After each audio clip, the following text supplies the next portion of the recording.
Hello बच्चों, चलिए प्रश्न को देखते हैं। कह रहा है कि n का मान ज्ञात कीजिए यदि n जोड़ 3 क्रम गुणित बराबर 2550 गुना n जोड़ 1 का क्रम गुणित। तो दिए गए प्रश्न के लिए हमारे पास जो मुख्य अवधारणा है, मुख्य अवधारणा यदि हम इस प्रश्न के लिए देखें तो n जोड़ 3 का क्रम गुणित को हम इस प्रकार से लिख सकते हैं।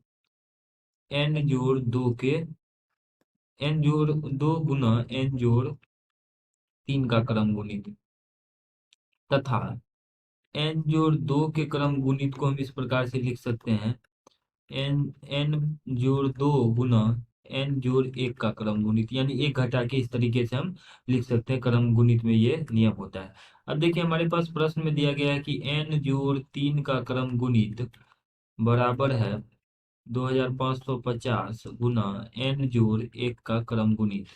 तो n जोड़ 3 के क्रम गुणित को हम लिख सकते हैं n जोड़ 3 गुना n जोड़ 2 गुना n जोड़ 1 का क्रम गुणित, और ये बराबर में आ जाएगा 2550 गुना n जोड़ 1 का क्रम गुणित।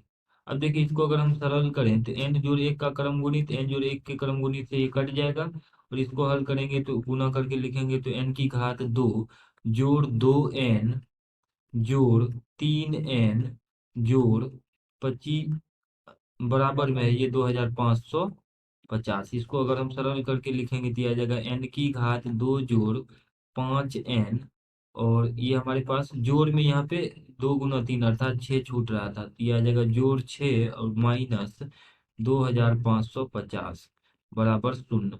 इसको हल करके लिख लेते हैं। तो यहाँ से सबसे पहले इसको सही कर देते हैं। ये बराबर का चिन्ह है, यहाँ पे ये बराबर का चिन्ह है, और इसको इस तरीके से हम पूरे लिख लेते हैं। ये जो पूरा दिया गया है यहाँ पे हमने जो लिखा है, ये एक तरीके से ये बराबर है प्लस, और यहाँ पे 3 दूना 6 था और बराबर में आ जाएगा 2550।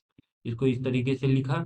तो देखिए, इसको अगर हम एक क्रम में लिख लेते हैं तो ये आ जाएगा n की घात 2 जोड़ 5n जोड़ माइनस 2544 बच जाएगा, बराबर में ये 0। अब इसको अगर हम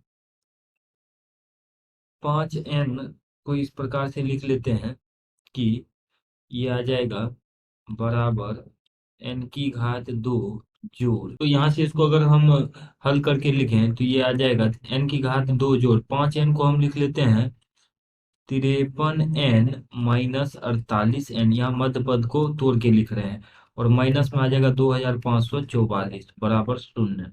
अब देखिए, इन दो पदों में n अगर कॉमन कर लें यानी उभयनिष्ठ ले लें तो ये आ जाएगा n गुना n जोड़ 53, और यहाँ से हम क्या करते हैं, इन दो पदों में माइनस 48 उभयनिष्ठ ले लेते हैं तो ये आ जाएगा माइनस 48 गुना, और ये आ जाएगा n जोड़ 53 बराबर 0। अब देखिए, इन दो पदों में से हम पुनः अगर n जोड़ 3 कॉमन कर लें तो n जोड़ 3 कॉमन करने से आ जाएगा n माइनस 48 बराबर 0। या तो ये 0 होगा या ये 0, तो यहाँ से n का मान आ जाएगा -53 और n बराबर हो जाएगा 48। क्योंकि हम जानते हैं कि ये जो क्रम गुणित को हम परिभाषित करते हैं तो n वहां पर ऋणात्मक नहीं हो सकता है, तो इसलिए n का जो मान है, n का मान ये कट जाएगा, तो इसीलिए हम लिखेंगे n बराबर 48। यानी दिए गए प्रश्न में जो n का अभीष्ट मान है वो है 48। यही दिए गए प्रश्न में हमें निकालना था। आशा करते हैं कि इस प्रश्न का हल आपको समझ में आया होगा। धन्यवाद।